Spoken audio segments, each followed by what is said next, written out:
Shabbat Shalom.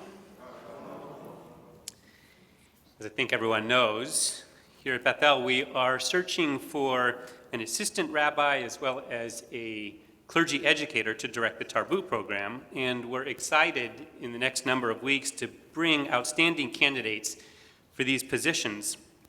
So I wanted to take some time this morning to consider the role of clergy, the role of rabbi.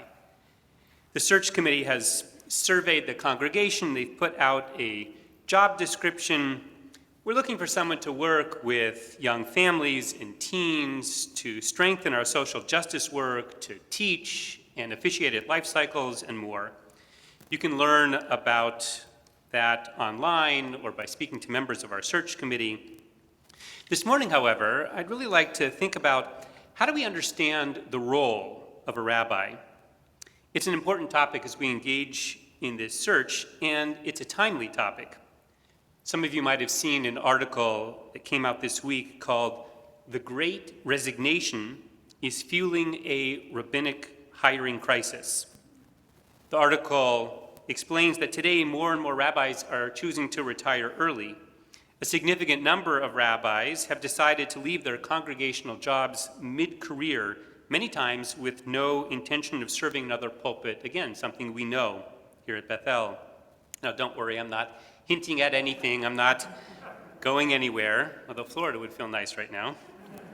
Instead, I mention it because at this time of transition here at Bethel, and at this time of change in the American Jewish community, it's valuable every once in a while to take a step back and say, well, what do we really mean by rabbi? What do we want or need in a rabbi? You know that Rabbi means my teacher. But I want to go beyond the definition to the function. One of the candidates with whom the search committee spoke posed this question to us. They challenged us to choose an object that in our mind captures the essence of a rabbi, an object that serves, you might say, as a metaphor for a rabbi. For example, a lighthouse. A rabbi lights the way forward. Or glasses. A rabbi helps you see the world with a different lens, or helps you see life more clearly. Or a shofar. A rabbi shares the teachings that continue to echo, like that blast from Mount Sinai. So I'd like to invite you to engage in that exercise for a moment, to turn to your neighbor and to discuss, to come up with a symbol that speaks to you of the role or function of a rabbi. Go ahead.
Take another minute.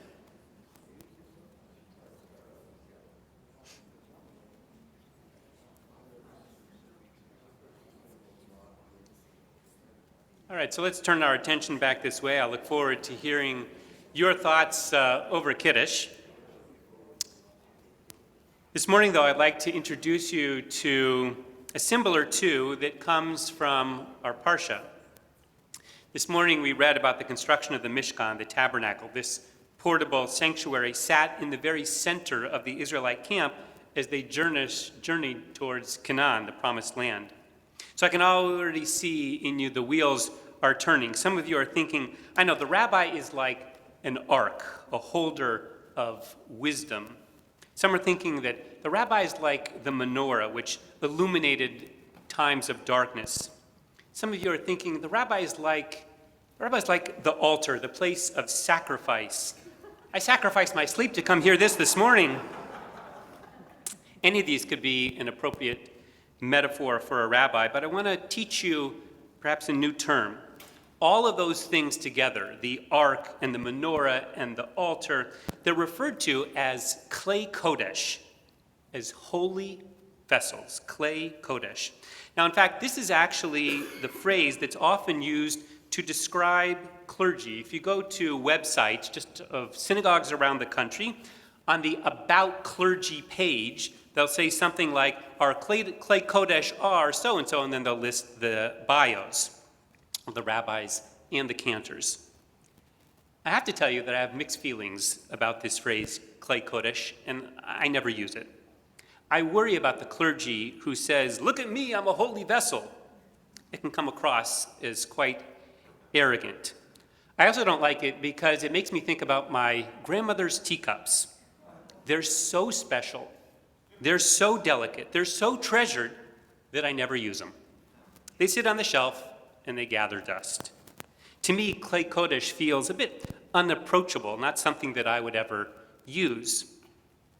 Now, to be sure, there are some rabbis who are so full of learning and wisdom, so full of chesed and righteousness, they're so full of that ruach hakodesh, that divine spirit, that you really feel like you are in the presence of a holy person when you're with them. They are clay kodesh. But of course, such rabbis would never call themselves clay kodesh. Now, there is another way to think about clay kodesh, and this I kind of do like. Kli, it means a vessel, but it can also mean an instrument. Think about a rabbi as a tool, a power tool for building a holy world. Olam chesed yibaneh. A tool, unlike a fancy teacup, it's not decorative, it's made to be used. And when you use it, you yourself are creating, fixing, changing. Let's go a step further. I'd like to draw your attention to one specific part of the Mishkan that for me captures the spirit and maybe the functions of a rabbi and that responds to the needs of our own day. It's not as noticeable as the incense altar or as fancy as some of the colorful cloth. It's the simple vav. All over the Mishkan, pieces of the structure, they were fastened together. There were sockets and there were brackets. And then there were the vavim. Vav means hook. And the sages said that the hooks of the Mishkan were actually in the shape of the letter vav. These hooks, they came in gold and silver. They were used to attach pieces of cloth to the wall, to the wooden frames that together made the walls that surrounded the tabernacle. Beyond their function in the Mishkan, vav, you might say, is an important concept and a significant Hebrew letter. Yonah ibn Yanach, a 10th century Spanish grammarian, identified 17 different meanings for the letter vav. Most commonly, of course, it just means and. It's a conjunction, connecting two things, just as hooks do. In this sense, a rabbi or a cantor should serve as connectors, one who connects us to God, to Torah, to Israel, to community. And sometimes, of course, rabbis need a hook to get you connected, like a joke. The metal hooks tied to my rope, they broke. I'm having a hard time grappling with this.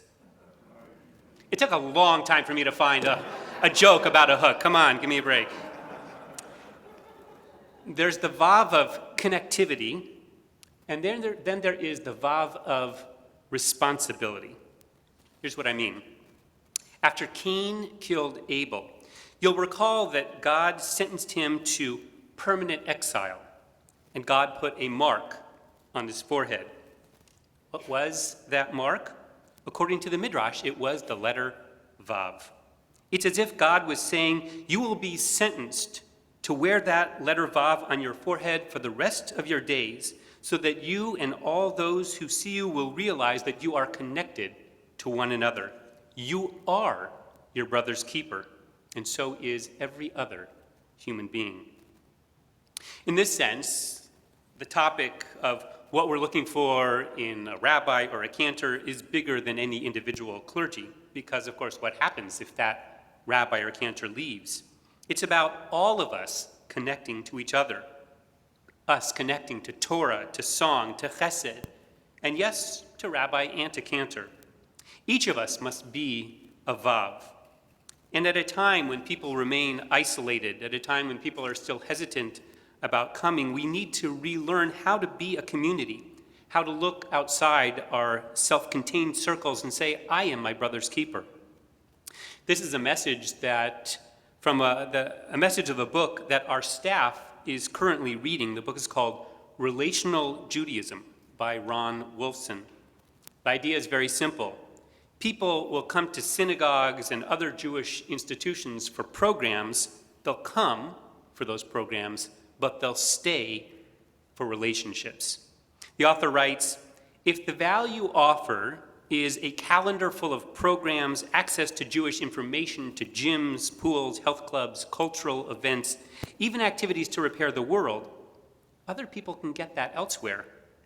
But if the value proposition of a shul is the opportunity to be in face-to-face meaningful relationships with Jews and with Judaism in a relational community that offers a path to meaning and purpose, to belonging and to blessing, then we have a shot to engage our people in 21st century relational Judaism, he concludes. In this sense, even as we focus attention in the coming weeks on the talent and the skills, the ideas and the style of our new assistant rabbi and new clergy educator, each of us is called upon to consider, how can I be a better community connector?